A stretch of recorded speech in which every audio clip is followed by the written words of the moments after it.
Hi everyone, this is Sadie Lady Crazy Plant Lady and welcome back to my YouTube channel. I've mentioned a couple of times that I'm a crazy plant lady inside and outside. So I wanted to give you guys a look into that world as well. So I am a professional horticulturalist full-time. I have experienced private gardening, landscape designing, and all aspects of horticulture and garden design in general. So today is going to be a garden tour, part 1. We recently purchased a house and over the past few months we've planted over 46 new trees, shrubs, perennials, and annuals. So I'm excited for you guys to see, so let's go ahead and get started. This is what our property looked like in late March. As you can tell, it's very blank, very boring, and very bland.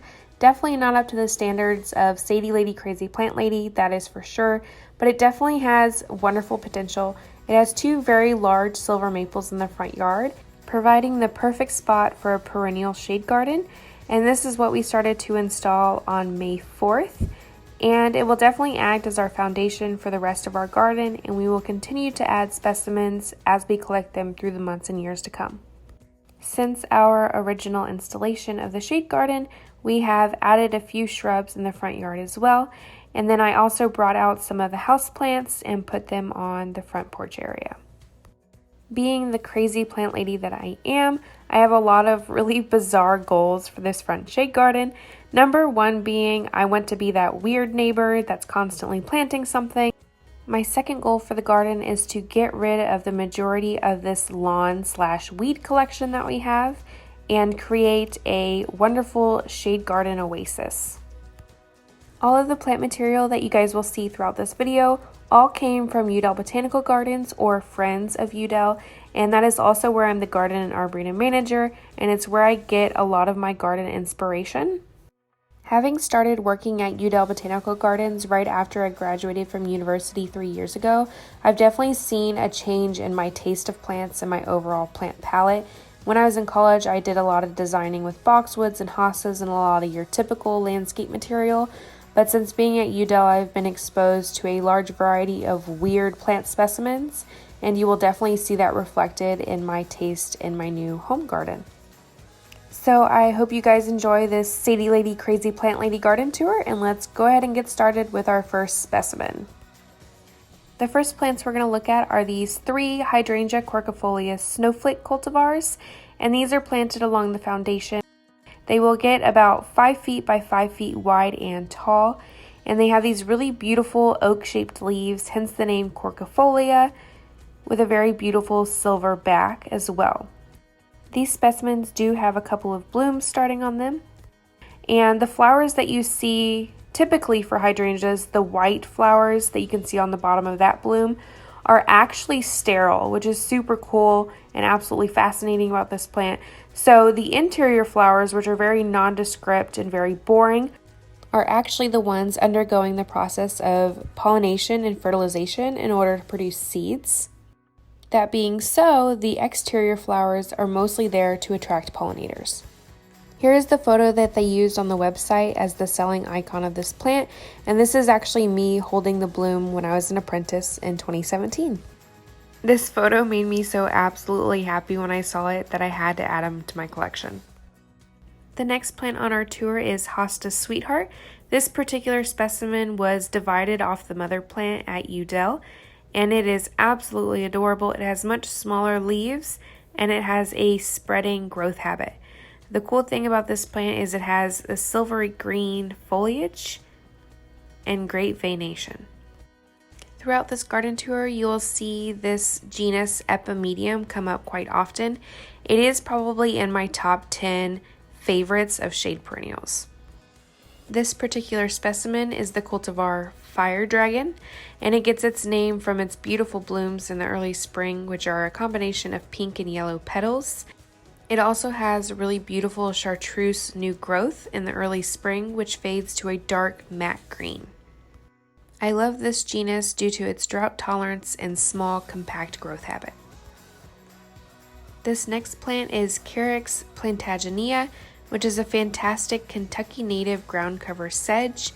And the reason I like this particular specimen so much is because of its grass-like foliage and chartreuse color, as well as its really cool flower spikes late spring.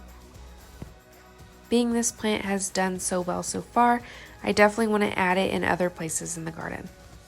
Next up on the plant tour is this unknown hosta. This is another plant that was original to the front yard when we purchased the property. It is just a basic green hosta, but I really like the veination of the leaves, and it adds really great texture to the garden. This next plant is Disporopsis pernyi, and it's a fantastic evergreen shade perennial. This is another plant that was divided out of the gardens at Udell. It has very cute, dainty white flowers hanging underneath the foliage, very similar to Polygonatums or Solomon's seal, which is where this plant gets its name, evergreen Solomon's seal. Up next is another Epimedium, and this is Epimedium pinnatum subspecies colchicum. This particular selection has a really beautiful yellow flower with rounded petals compared to the typical Epimedium flower of pointed petals. Another really great characteristic of this plant is the red margins on the newly emerged foliage. This is another really small clump forming Epimedium, and they are also known by the common name barrenwort. Following the Epimedium, we have another unknown hosta, but with this one, it has these really beautiful white margins to the leaves. This plant was actually given to me by a volunteer at Udell from divisions in her own garden. The last Epimedium we have for the front shade garden is Epimedium grandiflorum Lilafee.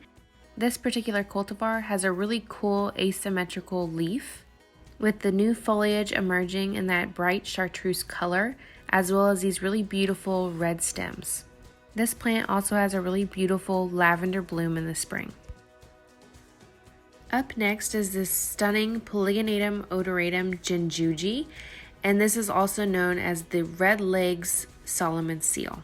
This plant has really beautiful reddish pink stems as well as a bright chartreuse foliage. In mid to late spring, it has white bell-shaped flowers that hang from the undersides of the stems, very similar to the Disporopsis. The last plant on our front yard shade garden tour is the Syneilesis palmata, which is an absolute showstopper. This is also known as the shredded umbrella plant and maxes at about 3 by 3 feet tall and wide. This plant is relatively new to me as I only started planting it at Udell last year, and this flower bed has been forming for the past month or so, and I'm really excited to see what it produces once the blooms open. The foliage of this plant is definitely the selling point, and I'm really excited to have it in my collections.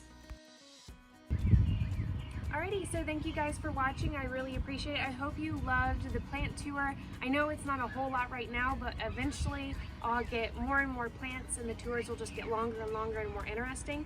So thank you for liking, subscribing, and commenting below. And please watch out for a part 2 of my garden tour as we explore the majority of our property in the backyard, as I'm still trying to finish it up and get it nice and looking good for you guys to see on a video. So I hope to see you then, and in the meantime, please follow me at City Lady Crazy Plant Lady, where I post all kinds of fun plant pictures and things like that on there. So thank you, and I'll see you next week.